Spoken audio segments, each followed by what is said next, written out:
Hello YouTube, this is Morgan, Airspeed Prime here with my next Avatar discussion topic. This one's going to be all about lava bending, and the reason I'm doing this topic specifically is because, of course, the recent Avatar comic Toph Beifong's Metal Bending Academy just came out, and it does feature a new lava bender character. In this comic, we meet this young boy here named Sun, who is revealed to be a lava bender. Now, the book doesn't really have all that much to say about lava bending beyond just that here's a new lava bender and here is Toph encountering lava bending for the first time. The way it's talked about in the book, you get the idea that clearly it is a sort of known about technique in the world, but it's definitely super rare. But it's not like no one has seen it before. They don't go into any detail about Sun specifically to explain, like, perhaps how he has this ability. It's just something he has. He can't really control it. It just happens when he gets intense in fights. And it interests Toph, and the book ends with Toph wanting to train Sun to control his abilities, and this is something exciting for her.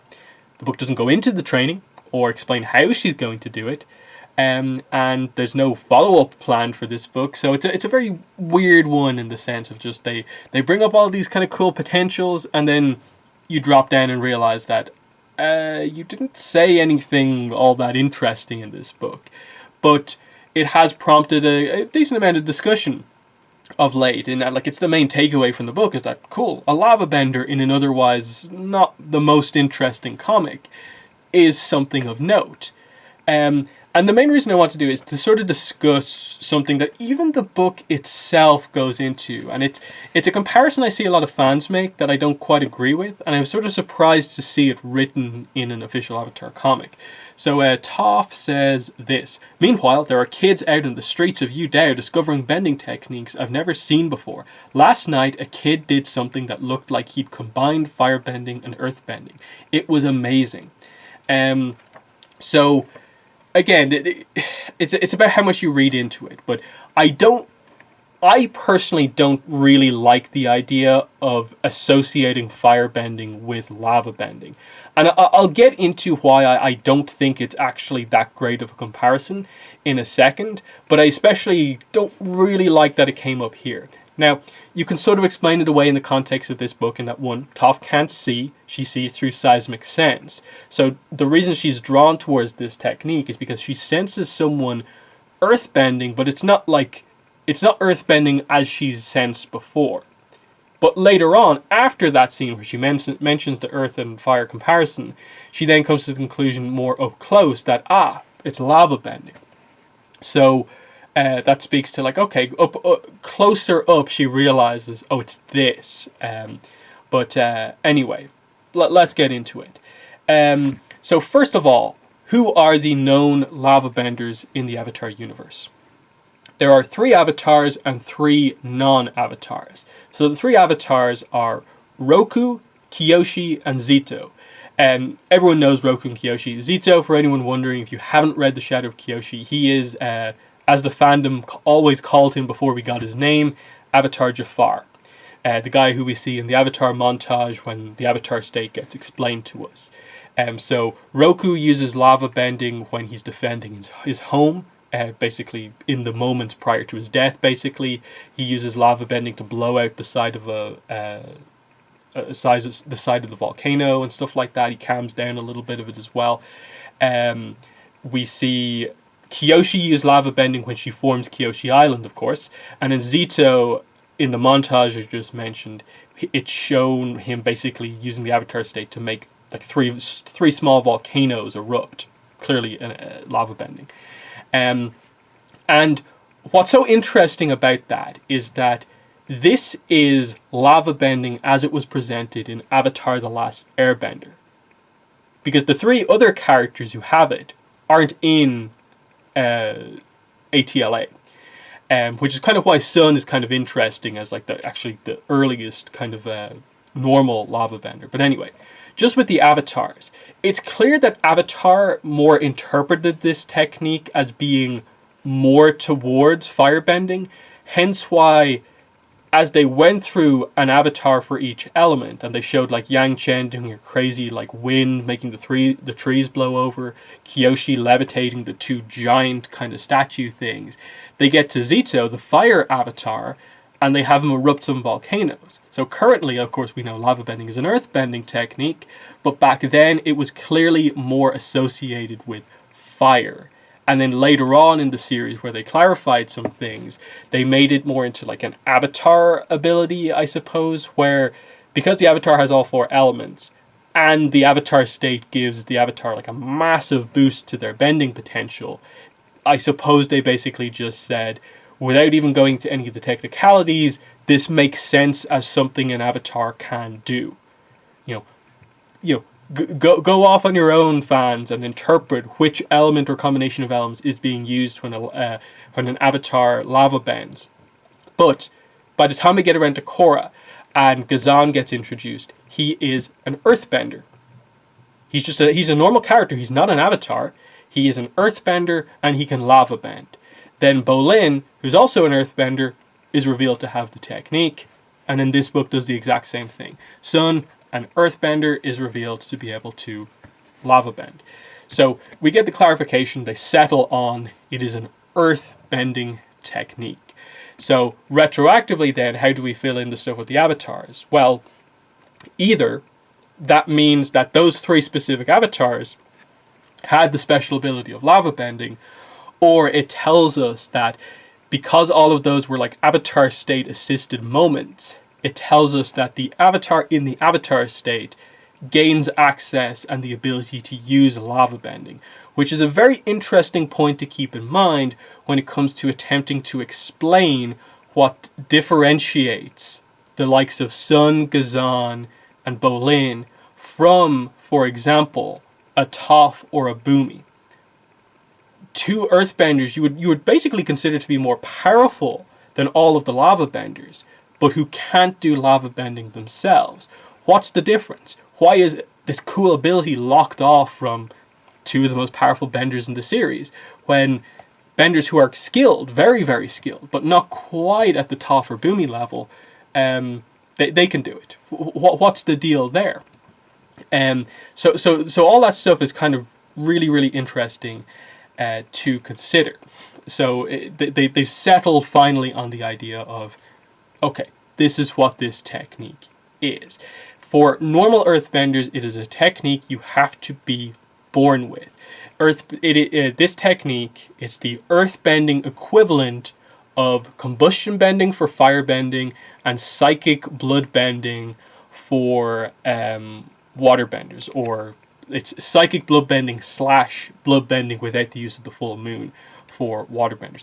Those techniques are ones where every character who has been seen to use that technique is special, and only them and the others like them can do the technique. So with combustion bending, Pali and Combustion Man are two of the most unique benders in the series, the only ones capable of doing that unique combustion bending.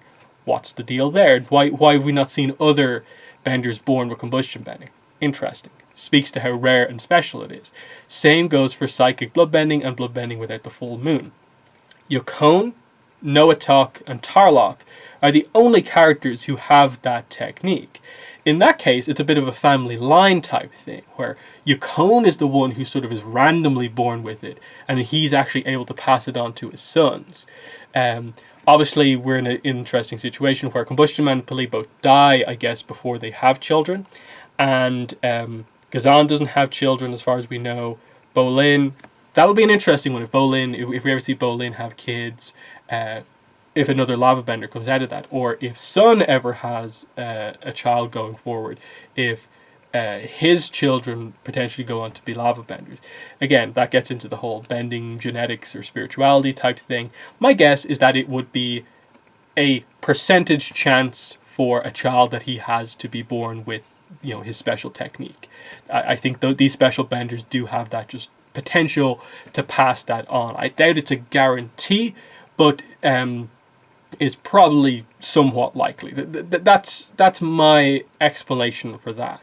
So we've settled on it's an earthbending technique, and it's a rare, specialized earthbending technique that you have to be born with. You can't just learn lava bending. Otherwise, like I said, why wouldn't Toph, who we now learn has had one-on-one time spent training with a lava bender, why couldn't she learn it? If she can teach him enough to help him control his powers, why couldn't she have reverse sort of learned how the technique works? I assume she tried, but obviously it doesn't work. Otherwise we'd see Toph doing some lava bending. I'd be very surprised if we got a shock reveal that actually, wait, Toph did learn lava bending. I don't think that's quite the case.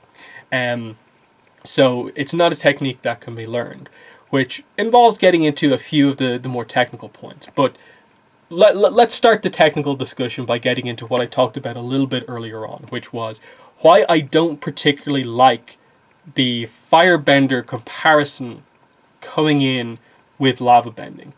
And the reason for that is just that I think it's a very simplistic view of lava bending to basically be like, well, lava is just molten liquid earth, so it's earth with fire, just because heat is involved and the color of it. I think that's way too simplified, and by the very same logic you can basically say, well, a waterbender, just normal waterbenders, can turn ice into liquid water. We don't associate firebending with waterbending, even though technically a heat change occurs there. This is where we have to bring the fact that bending is a magic system at its core from a fictional universe point of view, and that bending is not manipulating heat to turn it, like waterbenders don't manipulate heat to turn water into all these different things. They manipulate the water and bend it to be ice or liquid water, and it's the exact same for lava bender. The lava bender just bends the earth and sort of turns it into lava. It's not like there's a real charge up time, I suppose, necessarily, as they directly apply heat as such. I'd say heat is more the byproduct of when they do it rather than the direct cause and how they're actually accomplishing the technique. Because firebending, of course, as we know it, is flames. It's bending flames, but it has techniques that also relate to heat in itself.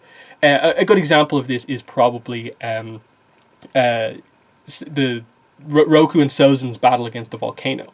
Sozin basically does what he accomplishes is effectively a lava bending move, but he does it through firebending. He uses his heat direction technique, so he sucks heat out of lava and redirects it into the air. And the result is that the ground that was lava solidifies and becomes earth. He's not a lava bender because of the way he accomplished it.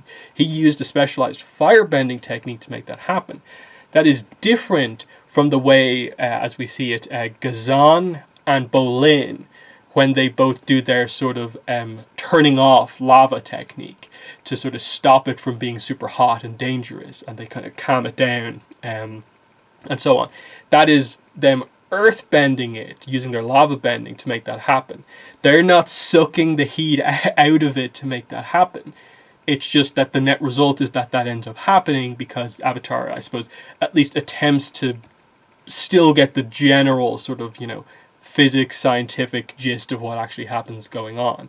And that's the point that I'd make. That's why I used the waterbending example and the firebending example here to explain why I don't think lava bending really associates with fire all that much. Because when it comes down to it, it really is just being like, heat equals fire. That basically is all you're saying in this. When an earthbender could create two cylinders of earth and then grind them against each other and generate an insane amount of heat that would eventually, I suppose, turn the earth into lava. But they're not lava bending because they're just sort of using physics to make it happen. So there is that distinction to be made there, I think, between all of this. The other point about why I don't think it would work is that if we're actually trying to make the case that, well, all the lava benders, the explanation for it has to be that they're Earth Kingdom, they're an earthbender, But somewhere in their lineage, potentially one of their parents is from the Fire Nation, and that explains how an Earthbender is able to do something that seemingly involves heat. I don't like that because we're getting way too close to breaking what I consider to be a fundamental rule of Avatar, which is that only the Avatar can bend multiple elements. And even though technically no one is saying that lava bending is two elements in one, they're just sort of saying it's earth bending with like a firebender twist, kind of. It's still effectively kind of saying that it's you are using 1.1 elements. You're getting past the someone can only hold the power of one element rule. And we know the lengths that they went through in Beginnings to make it so that the series of circumstances, events, characters, beings that allowed the Avatar to form aren't really around anymore. We've got one active line turtle, apparently, who comes and goes as he wills, and potentially could only give someone firebending if he can actually still give firebending. Harmonic convergence is only every 10,000 years. And Korra, if she wanted to, could always block off the portals next harmonic convergence to stop anyone going near that, if it was even possible for someone to become a bender of two elements. So there's all those circumstances, plus the idea that you need to be friendly with a spirit who is powerful enough to hold the power of an element and who can do the pass-through technique to take one element away from you, give you the other, to familiarize yourself with them and make your body at least acceptable for multiple elements. So like crazy sequence of events, like it's not particularly likely. And going as far as to be like, well, Bolin can lava bend because he's an earthbender, but a little aspect of that firebender background comes in and allows him to do this thing. I can sort of, you can obviously make an explanation for how that kind of could work, but to me, you go to the core of how bending actually works in Avatar, and as it's explained, the line turtles give humans the power of an element, in that when they do the the heart and mind kind of thing and use energy bending to give someone the element, they give them the power of an element. Some amount of energy is transferred from the line turtle into the human, and it turns them into a bender of that specific element. And that then is able to be passed on from generation to generation, the power of that element. That's what allows bending to happen. They use that power to link their chi with that element to allow bending to actually happen. How do we coincide the fact that this is potentially a technique that involves a secondary power of an element? That's what I don't quite like, in that you're suddenly saying that Bolin has the power of earth, but he also has like an aspect of the power of fire. And that suddenly opens the door to, if that's possible, that means there has to be a combination for all of the elements. There has to be a reverse technique that is mostly fire with an element of earth involved that Mako should theoretically have. There should be a waterbending technique that involves a little bit of air, and so on. And some people might be down for that, and they could go down that road, I suppose, if they wanted to commit to that explanation. But I don't think they will. I think that gets a little bit too far into kind of Naruto and like mixing elemental natures and stuff like that, which I don't think quite fits with the explanation that we have so far. Because again, the line turtle says no human has ever held the power of more than one element at once, and it specifically said Rava would have to hold the other power for you, suggesting that one element already puts quite a heavy, toll on the energy limit of someone's body. The suggestion that there's like a little bit extra in there is probably like too much potentially, but who knows? There maybe is some room to go with that. But like I said, for the sake of there probably not being like these like 16 other techniques that are a combination of elements, which eventually you then have to get into the idea of they'd probably extend that then into here's the earth bending technique primarily that mixes fire and water together, so a triple element combination, the Keke Tota from Naruto, and we go from there. I don't think that's the path they want to go down, and I think they will stick quite heavily to the Avatar is the only one with multiple elements, in that they didn't even give Unalaq multiple elements as the Dark Avatar. I don't think Sun, Bolin, Ghazan are going to be our first sort of technical, they've got more than one element benders. I really do think it is just meant to be lava bending is a just rare, specialized form of earth bending, but there has to be some explanation on a technical point behind what allows those characters to do that, but other characters who are arguably more powerful than them not to do it. And I think this is where I come down on it either has to be the case of Bolin, Ghazan, Sun, they were born with like more of the power of the element, so it's still just one element, but they're like the amount of, the quantity of power of earth that they have in their chakra network, their chi network, is greater than the likes of Toph and Bumi. This would also serve as sort of an explanation behind why there seems to be power levels between certain characters, where let's take a random Earthbender soldier, for Earth Kingdom soldier, for instance. No one's going to make the argument that Bumi is less powerful than random Earth Kingdom soldier number 2. So you've straight away said that more than just Bumi's experience and his skill and training, how he learned his elements, that if they both got the same training, Bumi would still be on a level above this Earth Bender soldier. So it's something inherent to Bumi that makes him better than this Earth Kingdom soldier.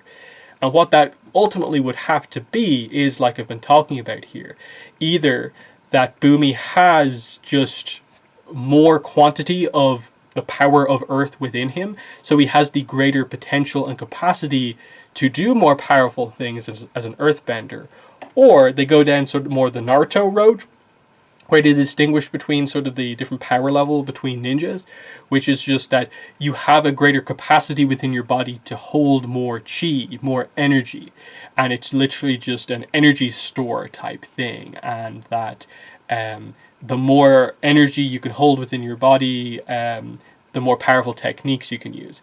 I lean more towards there being something unique about the Lavabender's power of Earth, that it's just slightly enhanced in some way, and that is what allows them to connect with lava, that doesn't allow other characters who might actually just be just raw more powerful than them, but specifically this enhancement to their power of Earth allows them just this sort of deeper connection to connect to what lava is, because I suppose you have to bring in earth metal bending at this point and make the distinction between the earth bending philosophy is very it's pretty basic. It's you're grounded, rooted. They're all about survival. Fear is something that greatly affects an earthbender. If they're frightened, it can impact your bending. That's what they're about. It's steady as you go, basically. It's that, be that eternal, unmovable object. So they see a rock, they can stand their ground, put the strength in, move that rock. That makes sense. You go over to metal bending, and it's a little bit more subtle, but it's still the fundamental thing of, oh, I am sensitive enough to earth to sense that inside of metal is little pieces of rock. I will now do my earthbending techniques to move those little pieces of rock within metal, which will thus move the metal. Now, can you apply that same logic to lava bending? Not quite, I guess, because liquefied earth from Shadow of Kyoshi with Yoon is also established to be sort of like a kind of advanced technique. So for earthbenders, the idea of liquids in general and making earth a more flowing substance is a challenge just by itself, because they're used to set amounts of an object, either a big boulder, a wall, creating structures out of it, or seeing the fragments of impurities within metal, all of a sudden they're met with something that they know is just hot earth that has been turned into a liquid. But I suppose from the earthbender perspective, it's more difficult to get a sense for where do I like attach onto, because it's so flowing. Their philosophy is so against it, that even if you are the best metal bender in the world, lava bending is a whole other thing, because you're not looking for fragments of earth, because the lava is earth, just in a different form. So my guess is that it takes that unique kind of power of earth within a lava bender to be able to just really connect to the lava easily, which I think can help to explain why Bolin, as far as we know right now, is unable to do metal bending, but can do lava bending when it came down to it. Is that because of that uniqueness to him, the thing that gives him the ability to lava bend, he was able to connect with that and connect with lava easier than how sensitive in terms of finding those small fragments of earth you need to be for metal bending. That it's not just that it's like being even more sensitive, it's like kind of sensitivity with regards to like a kind of like down a slightly different path, a different angle of it. That, you know, Bolin, I suppose, you know, as Sue says, if you try hard enough, she believes that anyone can metal bend, that it's not really off limits necessarily to anyone. My interpretation of that would be that very weak benders probably can't metal bend, but to even open the door to metal bending, they first have to become a earthbender of a certain degree. Bolin, I think we can all agree, is a skilled enough earthbender to where it should be possible for him to metal bend, but he lava bent first because he's sort of built more to do that. I still think it is possible for a Bolin, or if Gazan was still alive, or a Sun, to learn metal bending, because I don't think we've quite got the complete ruled out thing of like, no, you absolutely can't do both. I don't see why there should be that limitation, in that Bolin would just have to do more training on specifically becoming sensitive enough to sense those impurities within metal, whereas he can, I suppose, straight away visualize and sense with that kind of lava bending instinct that lava is earth, and can just straight up, boom, turn it back into earth if he wants, or turn it into lava if he wishes. That's the difference there. That, you know, okay, then you go with the idea of like, okay, then how does that explain how the Avatar seemingly is then able to do it? Again, I'm going with the idea that more than specifically Roku, Kyoshi, and Zito being like individual avatars who happen to have the special ability of lava bending, that it's just in the avatar state, an avatar is so powerful they unlock the ability of lava bending, is that they basically are so empowered, their sensitivity with regards to their elements goes up, and their power level with regards to the elements goes up, and so they immediately can pretty much, like, regardless of like what form their element is in, they can manipulate it because they are so enhanced. It's the same logic by which, you know, Yoon as an earthbender is powerful before he merges with Glowworm. He eats Glowworm, but he is not like Boomy Toph level quite. They still note like he's a prodigy and he has great skill when it comes to like levitating small bits of earth. But we don't have a lot of feats for him with regards to highlighting that, you know, we should view him as being the like Toph kind of Boomy level. It's probably just the nature of the story perhaps not showing it, and so it's hard to fully get him on that level. But I think it's fair enough. Boomy and Toph for sure ahead of Yoon. But after he consumes Glowworm, his power level does go through the roof. They specifically note he is not quite as powerful as Kyoshi is as a bender, but enhanced by Glowworm, he can match Kyoshi for power. And Kyoshi seems to have borderline a special ability of her own where her like strength, her power of earthbending is enhanced, but she struggles with the more delicate stuff.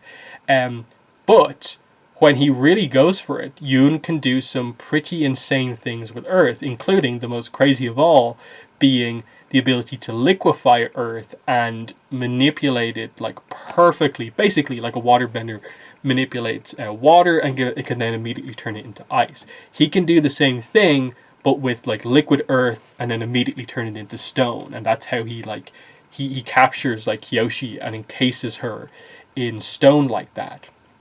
And that speaks to, I don't think your average earthbender can get anywhere near manipulating Earth like that. I do think like sort of Boomy style, kind of quicksand style techniques, and if you have a basis in sand bending, you have a decent foundation for perhaps going into liquefy Earth. But the way it's talked about is that, like, you know, sand, there's a large gap between all of the kind of particles, and they're still ultimately, like, I suppose, little bits of Earth, and you get a structure behind it. But the idea of like with like liquefying Earth is that like you just take a block of stone and you can form it into whatever you want. That's a kind of like different skill to have that level of control over it. And it seems like Yoon, empowered by Glowworm, is able to do that. But I don't think a Toph or a Boomy is quite able to do that level of manipulation of Earth. Which again speaks to, I think Lavabending is like liquefying Earth taken to its next degree, because it's not just sort of taking the solid structure away from Earth and then manipulating it. It's, you know, melting it down and having the sort of enhancement of that as an ability be, okay, it's Earth as a liquid to a degree, as a fluid, but it's also that it's hot. But again, I think the hot is more of just a byproduct in the end rather than anything. In the same way that, like, I wouldn't call water benders, like, you know, quote unquote cold benders just because ice happens to be cold. I think, you know, they're water benders, and when they use ice, it's cold because ice is cold, you know, that sort of thing.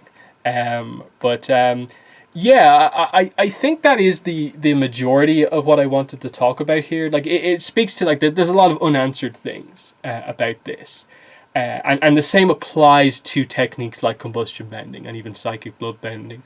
I think lava and combustion bending are the two kind of more interesting ones, just because, like, with combustion bending, you have the extra sort of baggage on top of things of, it's so interesting how similar the two practitioners are.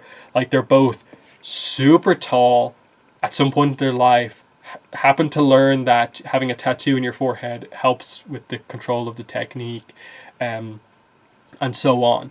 That's an interesting similarity, is that they both happen to be like giant people, whereas the connection between like Gazan, Bolin, and Sun doesn't really seem as strong. In that, like, okay, maybe there is a Fire Nation connection. It fits for Bolin because on his mother's side of the family, it is Fire Nation. Gazan, we don't know anything really about, apart from the fact that he is an Earthbender, suggests he's from the Earth Kingdom to some degree. But because it's Korra time period, that doesn't mean as much. Like, he could be originally from like a Republic City or Proto Republic City, and have like mixed heritage as well. It's unclear. But it also isn't confirmed just because it's unclear. The same goes for Sun. Like, we're talking about like still relatively early post ATLA, and we've got like Yu Dao, so the nations are beginning to expand out. But because lava bending, the speculation is more on the Earth and Fire side of things, suddenly that's all open because the Fire Nation colonies have been around for hundreds of years, and we're talking about Yu Dao, like the first of them. So Sun's parents, because he's an orphan, his parents on one side could be firebenders, but again, it's not particularly clear. And that's just the point that I wanted to make throughout the video. So hopefully this video has kind of been interesting to you, going into lava bending in such a technical way.